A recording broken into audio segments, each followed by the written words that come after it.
Good day. This is Dimitri Lascaris coming to you for Reason to Resist on October 21st, 2025 from Amman, Jordan. It's hard to believe that the EU political elite could disgrace itself even more than it already has, but somehow, folks, it has found a way to do so.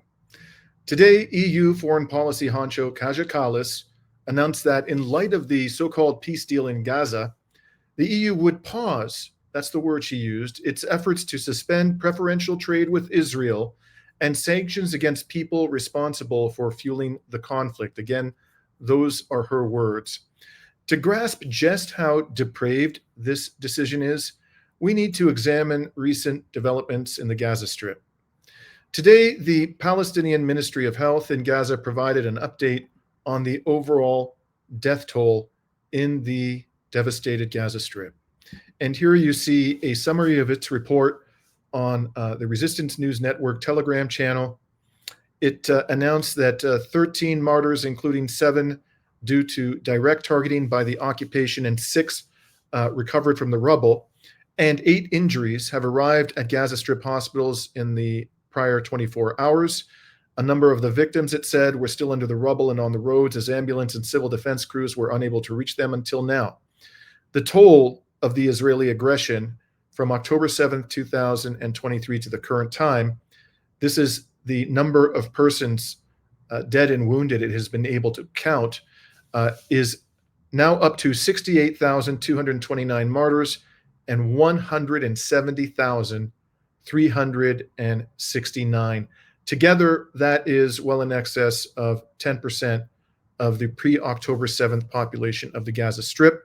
And of course, because of the destruction of Gaza, and in particular its hospital systems and its morgues, and the extreme dangers of people, emergency workers going out trying to retrieve bodies, whether they're under the rubble or in the streets of Gaza or elsewhere in the Strip, this only represents a small proportion, undoubtedly, of the true death count and casualty count in Gaza since October 7th, 2023.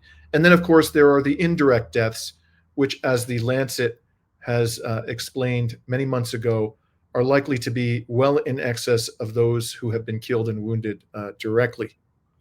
Now, since the ceasefire on October 11th, 2025, the totals are, according to the ministry, 87 martyrs, 311 injuries, and 432 retrieved bodies.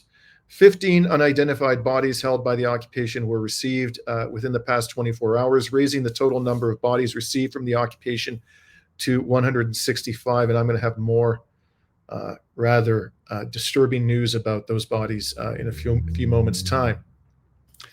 Now, that, of course, is just the overall picture. It's not simply the total casualties that are utterly appalling. It's also the manner in which Israel has been killing people since the ceasefire went into effect. For example, Israel, a few days ago, destroyed a bus that was carrying 11 persons, civilians, all from the same family, and some of them, of course, were women and children. Here you can see a BBC report.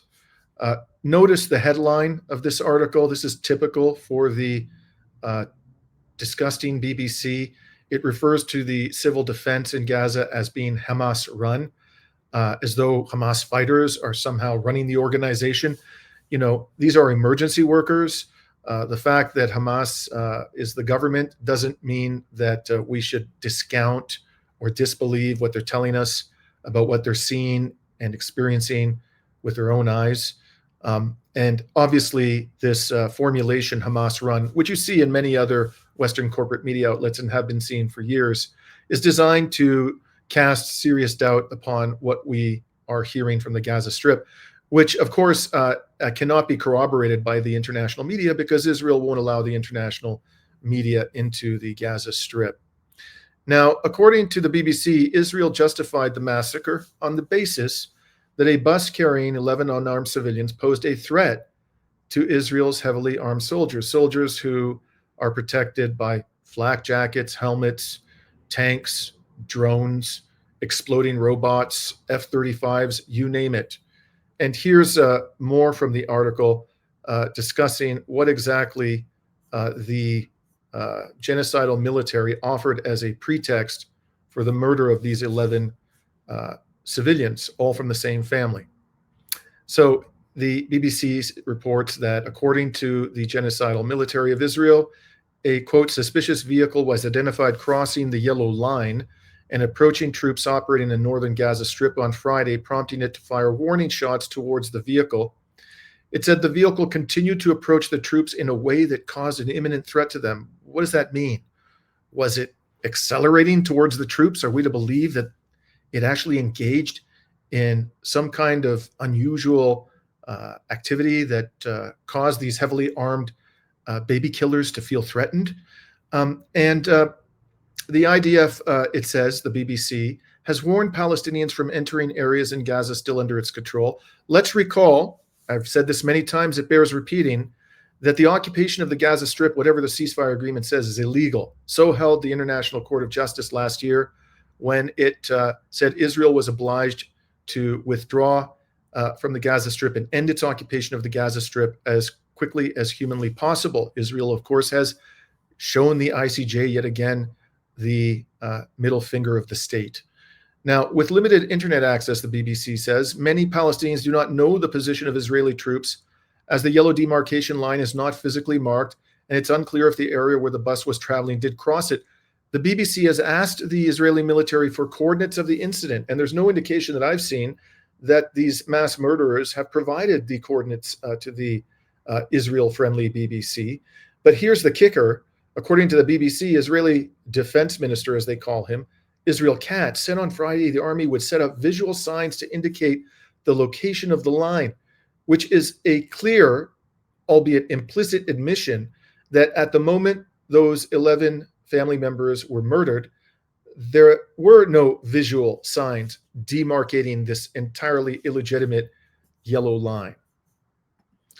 Now, it gets worse, my friends. A major pretext for Israel's ongoing slaughter of Palestinians was the death of 2 Israeli terrorists in the Gaza Strip on Sunday, October 19th. And here you can see a report on Ynet, an Israeli media outlet, identifying the 2 dead terrorists as Yaniv Kula, a major and a company commander, age 26, in the Nahal Brigade's 932nd Battalion, and a staff sergeant and combat soldier by the name of Ite Yavetz, who was 21 years old, from the brigade's Eretz program. Both were from the same community. And Israel, of course, immediately claimed that Hamas had killed them in brazen violation of the ceasefire.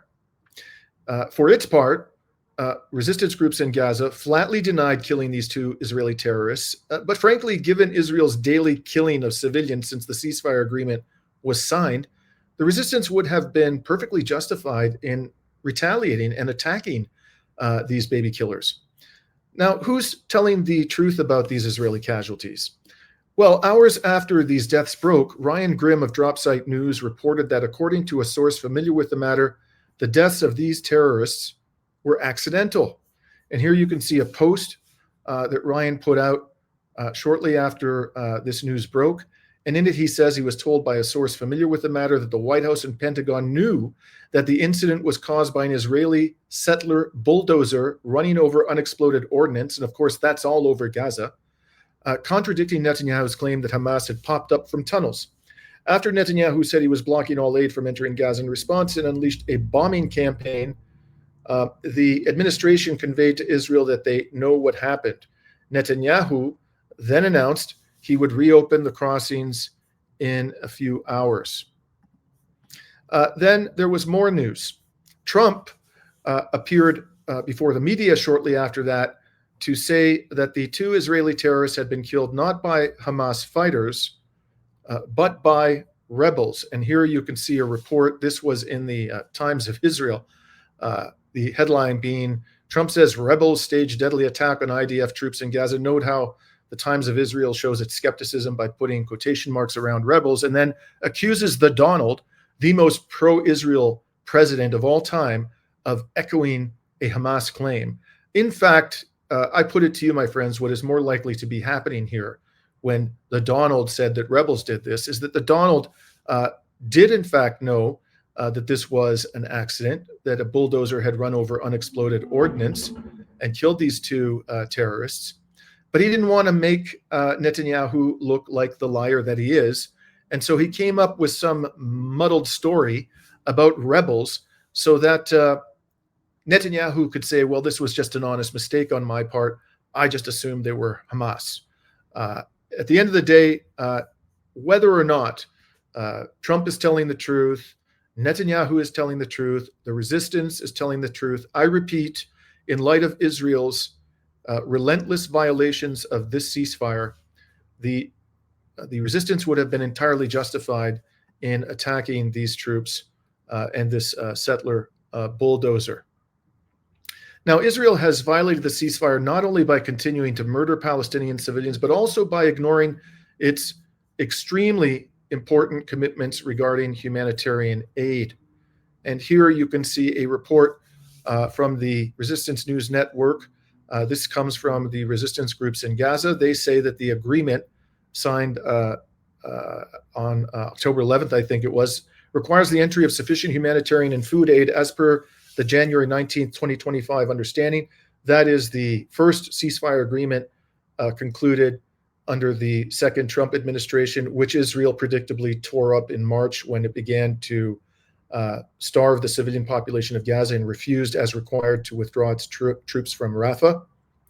And the report from the resistance goes on. It says that Israel blocked essential items such as meat, eggs, poultry, and livestock. This is all during the period since the ceasefire came into effect. They say it allowed only 3 gas trucks and 29 fuel trucks over 9 days instead of the agreed 50 fuel trucks per day, only 7.1% of the required amount. And this fuel is required for, amongst other things, running the hospitals, keeping the generators going, to the extent that there's any functioning hospitals at all in the Gaza Strip. The resistance also says that Israel closed the Zakim crossing, vital for aid from Jordan, and prevented entry of agricultural seeds, fodder, fertilizers, and solar panels so that the people of Gaza can begin to grow, at least to some degree, their own produce again, so that they're not entirely dependent upon external aid, which Israel systematically blocks. So that too is important context to this news we got from Kaja Kallas, but it gets even worse. Over the past 7 days, doctors in Gaza have reported that more than 100 bodies of Palestinians who died while in Israel's torture camps show clear signs of having been tortured and executed. Many were returned to Gaza with blindfolds on their faces, their hands tied behind their backs, and gunshot wounds between the eyes. Many horrific images of these bodies have appeared on social media since the bodies were received by doctors in Gaza. I forced myself to look at a number of them to try to understand what the evidence is to back up these claims. That was a traumatic experience, let me tell you, and I'm sure others who saw them felt similarly. The evidence that Israel tortured and executed these individuals, none of whom have been proven to have been militants, and even if they were, this still would have constituted war crimes. The evidence of this was piling up so fast that even The Guardian felt obliged to write a report about it. And here you see one that came out within the past 24 hours. The Guardian's headline: at least 135 mutilated bodies of Palestinians had been held at notorious Israeli jails, say Gaza officials. At least The Guardian didn't say the Hamas-run Ministry of Health. And it goes on and says documents indicate they came from the Sde Taman camp, which already faces allegations of torture and unlawful deaths. The Guardian article corroborates what doctors in Gaza have said about these victims. The Guardian relied not only on the Gazan doctors who made these claims, it also viewed photos of the bodies, photos which it adjudged to be too gruesome to publish. And it spoke to survivors of these torture camps who recounted consistently experiences of these camps, which back up the findings, the medical findings, the physical evidence that these persons were tortured and executed. And notably, The Guardian also spoke to 2 unnamed whistleblowers with direct knowledge of all of these atrocities. Now, in addition to these diabolical crimes, Israel has also laid waste to its agreement to liberate Palestinian prisoners pursuant to prior agreements with the resistance. And here you see a report published within the last 24 hours by the Real News Network Prisoners group. And they say that the occupation forces abducted the liberated prisoner Jabir Abu Aliyah during the IOF's invasion of the village of Al Mugayir, northeast of Ramallah. Abu Aliyah was released in the Tufan al-Ahar two-prisoner exchange deal earlier this year after he spent 22 years in occupation prisons. At this stage, one would be entitled to ask, is there any aspect of its agreements with the resistance during this genocide that Israel has respected?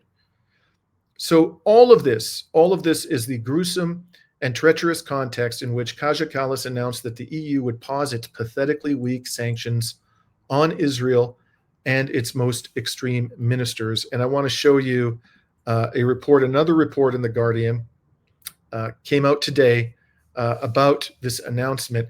And I do want to say, although I have been hard on The Guardian and I think quite rightly, as have many others, about its reporting in relation to this genocide, I have noticed a distinct improvement at The Guardian over the last several months. It's by no means up to the standards that one would expect of a true journalistic enterprise, one that is committed to justice and informing its audience, but it does seem to have improved markedly. And if I had to guess, I would say that both external and internal pressure applied on the editors of The Guardian have caused them to give greater voice to the victims of Israel's genocide than they had been doing up until a few months ago.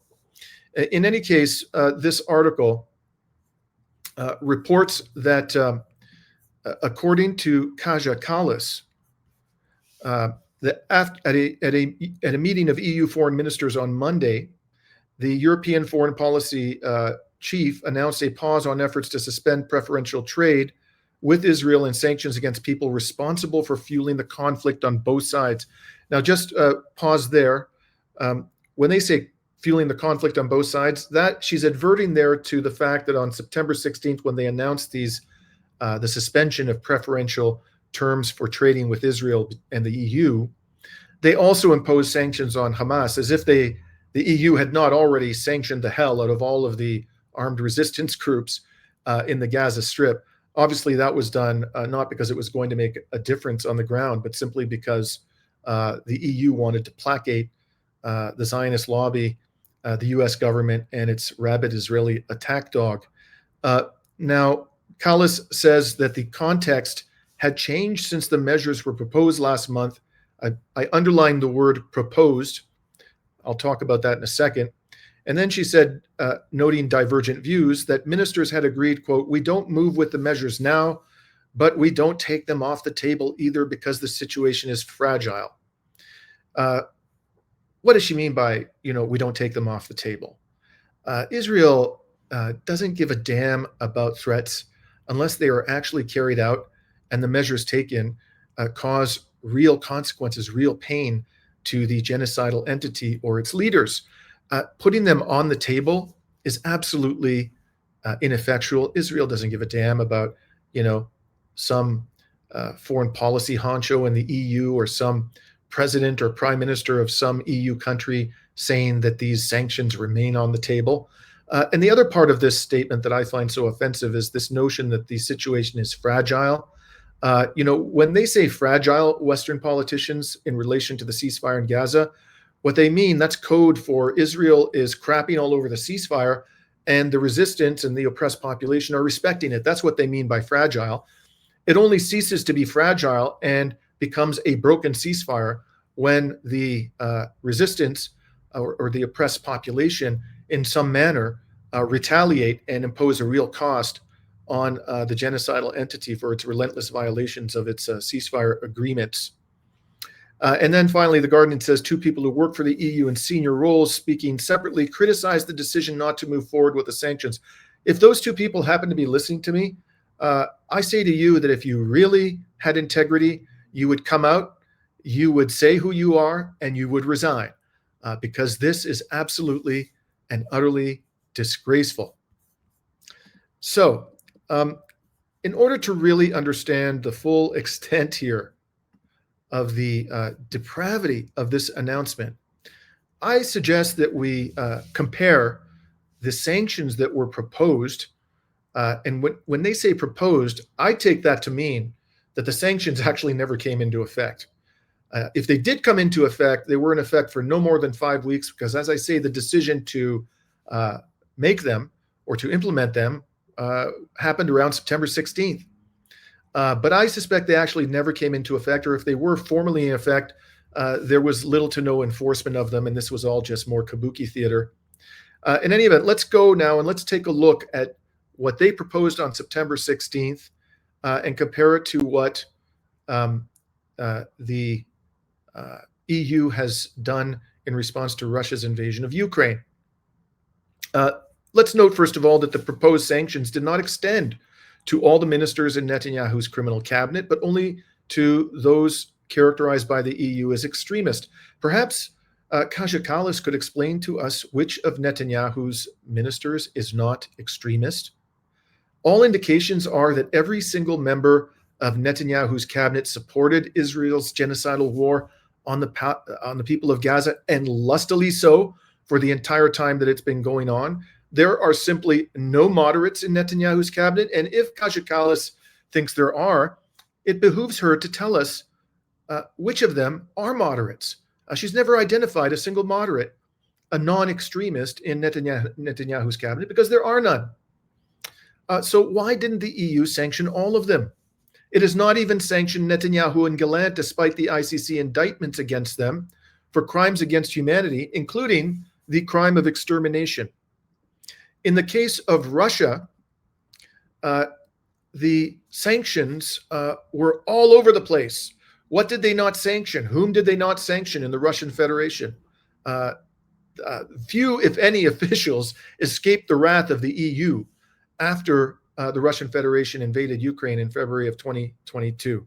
Within hours of Russia's invasion, the EU sanctioned 351 members of the Russian Duma, its parliament, who had voted in favor of Russia's recognition of the self-proclaimed People's Republics of Luhansk and Donetsk. It did so even though the vast majority of the residents of those regions, according to available evidence, supported independence from Ukraine. Because that wasn't enough, the EU later added other members of the Russian Duma to its sanctions. By contrast, the EU has not sanctioned a single member of Israel's Knesset who isn't a minister in Netanyahu's cabinet. The vast majority, over 90%, over 95% of the members of the Knesset have escaped sanction by the EU, even during this 5-week period, despite the fact that the vast majority of them have been fully supportive of Israel's genocidal rampage against the Palestinian people, and many of them criticized the Netanyahu government for not being savage enough. The EU also sanctioned Russian military staff and high-ranking Russian military officials. The EU has sanctioned no Israeli military staff and no high-ranking Israeli military officials. The EU sanctioned even Russian prosecutors and judges in connection with the death of Alexei Navalny, but it has sanctioned no Israeli prosecutors or judges, not even those who sought or who ordered the indefinite detention in Israel's torture camps of Palestinian children. In conditions amounting to torture. This is administrative detention. There are some 300-400 children in Gaza during the course of this genocide who were held without charge, certainly without any conviction, and in appalling conditions, and yet not one prosecutor, not one judge, either from Israel's domestic courts or from its kangaroo war criminal military tribunals, was sanctioned at any time by the European Union. The EU also sanctioned Sergei Lavrov. Whatever you may think of him, he is, I assure you, one of the most respected diplomats in the world. This is Russia's foreign minister, but it has not sanctioned the current Israeli foreign minister or his predecessor. As if to add insult to injury, Kaja Kallas just announced a 19th round of sanctions on the Russian Federation. Have a look at this, and as you do so, notice how Kaja Kallas seems incapable of masking the fact that she's reading from a teleprompter.